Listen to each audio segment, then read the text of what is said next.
Since every living entity is an individual soul, each is changing his body every moment, manifesting sometimes as a child, sometimes as a youth, and sometimes as an old man. Yet the same soul is there and does not undergo any change.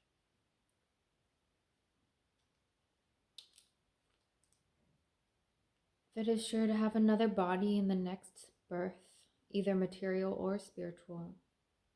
There is no cause for lamentation.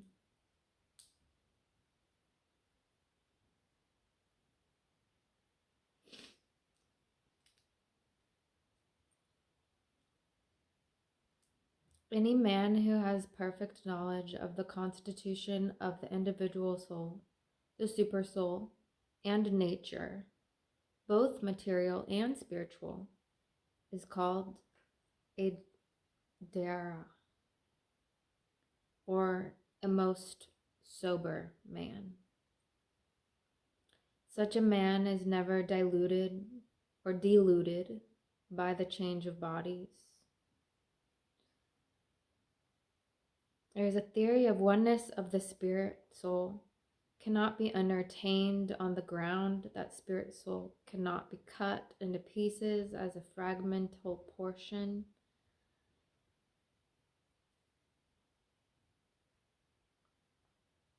Such cutting into different individual souls would make the supreme cleavable or changeable against the principle of the supreme soul being unchangeable.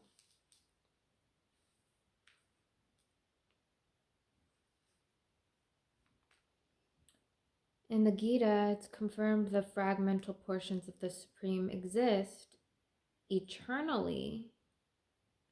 That is, they have the tendency to fall down into material nature. And even after liberation, the individual soul remain the same, fragmental.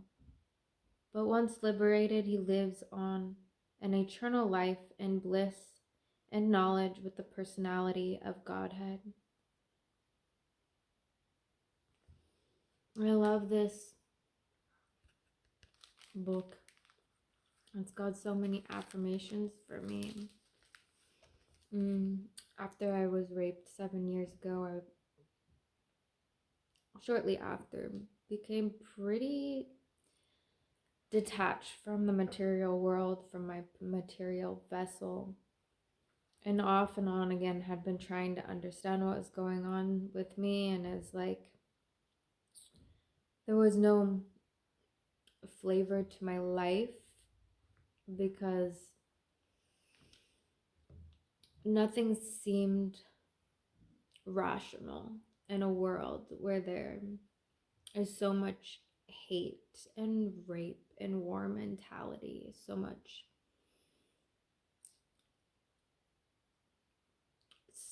so I understood from an outside eternal perspective how things could be better, why things aren't better. I even had a vision recently of Yeshua coming to me, and like he truly thought that I had passed on to another life and to the supreme identity and become one with it. He was so excited to see me. He said, I can't wait until you actually are dead, just smiling and teasing with me as we met in communion with one another. But since I'm not, I am destined to continue to align my eternal with my impermanence, till my impermanence can be free, can have liberation. This talks about liberation coming from the tolerance of distress and happiness, growing up with a relationship, well, really a desire to be Christ-like. I believed in forgiveness. The most horrible experience in my life that made me not want to continue life. Caused trauma in my bones, in my memory of my skin, my yoni, my muscles in my yoni. I avoided listening to those regions of my body for a long time because they had such terrible memories in them. I numbed them out, I blacked them out, whatever you want to call it. Even as a sober spiritual being, I knew what I was doing and still choosing to do so until it could one day be easier. The forgiveness for my rapist came after 6 to 7 years. I knew in that moment, from having identified my invisible matter, my invisible matters of my eternal mindset, and connecting it to my temporary material body's experiences, I knew immediately I wanted that man to reap consequences, to feel pain that was equal to my pain. But who's to say he hadn't before he done what he done to me?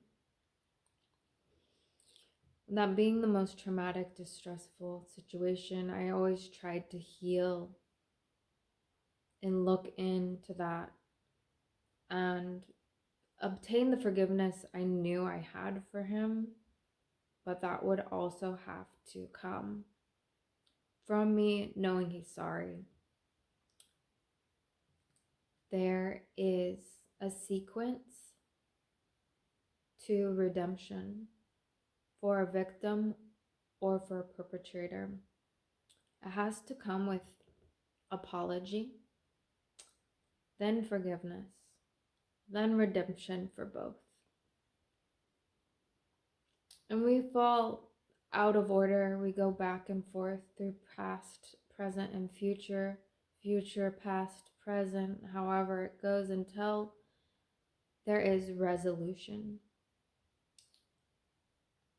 I absolutely have found recently, I've found through connection with my eternal invisible self that I have no connection with him as soon as after that moment took place 7 years ago, but I have recently felt him in my eternal communion that he is ready to apologize. And so I feel, and through meditations with my yoni, trying to meditate on feeling all my organs and all my muscles and my bones all in a healthy vibrational space, all identified as who I am in my temporary life. I have forced the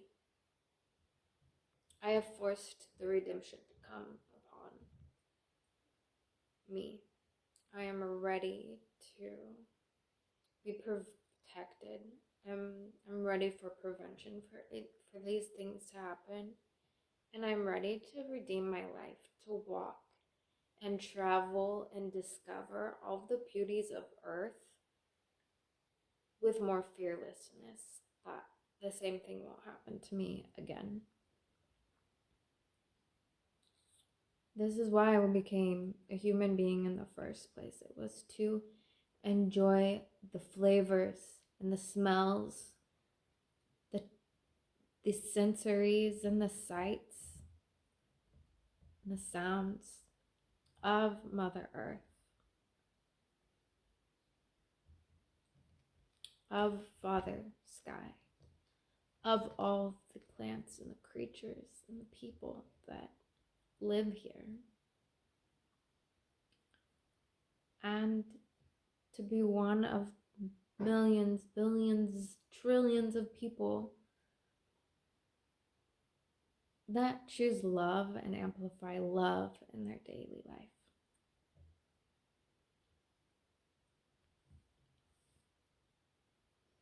So I'm grateful for reading this again, as the affirmation came with, and the intention for this video came with this. Anyone who is steady in his determination for the advanced stage of spiritual realization and can equally tolerate the onslaught of distress, witnessing trauma, experiencing trauma, is definitely our greatest distress. Tolerate the onslaught of distress and happiness. All of those beautiful things we get to experience and indulge in and desire with moderation and temperance, those are happiness, the sober-minded indulgences that leave our body in pristine health and no more. In every present moment, we take what our body and our mind and our spirit desires. That is happiness.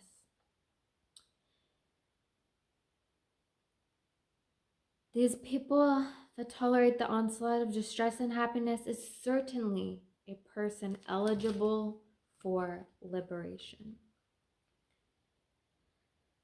I don't fully believe in any religion. I, as an infinite being, take what I can, like checkpoints in my temporary life, and let those eternal checkpoints sink in with my temporary life's consciousness to sow in what I need to discover to be the most love conscious, love pouring human I can possibly be. Well, I surely wish I was just more of a witness to distress. We all find a measure of it, measure of what aggravates us. And as much as I wish I could just roam as the wild and free earthling that I am without fear, there is many measures of happiness I have discovered as well. Singing and dancing, eating and dreaming and drinking and traveling, seeing children grow into adults, seeing my immature psyche grow into a mature psyche. It's definitely pleasure there.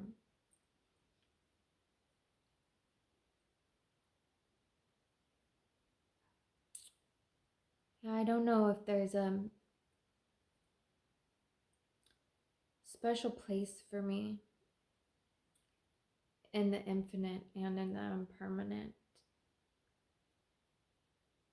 But I know I am crowned, and I know I am enthroned, and I know that I've come to a place with my tolerance for humanity and my tolerance for seasons of change, where Yeshua calls me sister, and I will continue to study multiple paths and cultivate an inner shamanism through this vessel. I will continue to strive to walk a path that is supportive of true pleasure, not deceitful treasure or pleasures, deceitful fool's gold of material realm, bribery and threats and scarcity and saviors. That's all fool's gold. What is the true riches of heaven? I finally discovered My first name, Jessica, used to mean riches, God's riches, which I discovered is faith, ultimately, truth, secondly, which has no such a separation from love. Love and truth have are like the walls to the narrow path to heaven. Honesty and love. As simple as like a fib. All a fib means is that somebody's not your cup of tea. It's better to be honest so we can all find our tribe and our family that is in that perfect alignment of love to us. We can all have faith in that. We all need to put our spiritual money where truth and love is. Again, that spiritual money being faith. You don't even have to deal out hell money, which is fear and doubt and worry and disgust. Don't even have to bother with that kind of spiritual money. Later, my first name began what got changed to meaning foresight. And I do think I represent that as well. And I am, as I journey the shaman mystic walk and acquire more agility and trust and clairvoyant and prophetic measures, I redeem that meaning to my name. My middle name, Elaine, just means light or a ray of moonlight. Derives from Helen or Hecate. But anyways, such a long video. I hope it has just summarized me and who I am enough to help me onto my next chapter and help attract the people meant to be in my life to me and for them to know where I'm at. It's a vow, more or less, to be on the path of truth and put my faith bargaining chips into that path of truth, pleasure, and encourage that in others. As I heal, those who care about me heal alongside of me, those that will walk in eternal space and time, a divine path of eternity. We heal each other, we love each other through thick and thin, through ups and downs, through overs and arounds. I just felt the need to update, again, vow to not take the pleasures that are lies, that are false, that are curses, like bribes to please because fears of scarcity. That kind of stuff is no longer of any interest. It is a pure awareness and quite obvious to me now what tactics and even what communication, what vibrations and tones of voices all start leading down the path of hell versus the path of purity and enlightenment. It's hard. It's hard. Society and anarchy and corruption has always made it hard to know how to be a perfectly humble queen, goddess, human, earthling, whatever you want to call it, whatever makes you feel like you're, excuse me, my phone died, but what I'm saying is whatever makes you feel like your consciousness is clear, is whole, is clean, is in its pura vida, is in its like all good, life's bliss, enjoy the journey phase. Um, it all comes with humble treats, giving and receiving the good stuff, enjoying the good stuff, not needing extremism and ego to feel like you're worthier or need or more deserving of extra treats in life.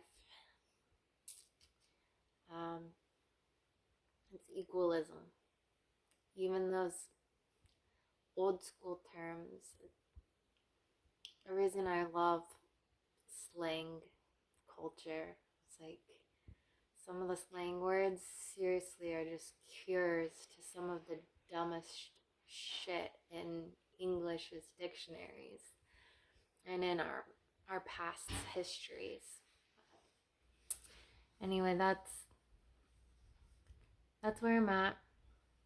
Thank you for listening. Thank you for joining me in this vow and hopefully being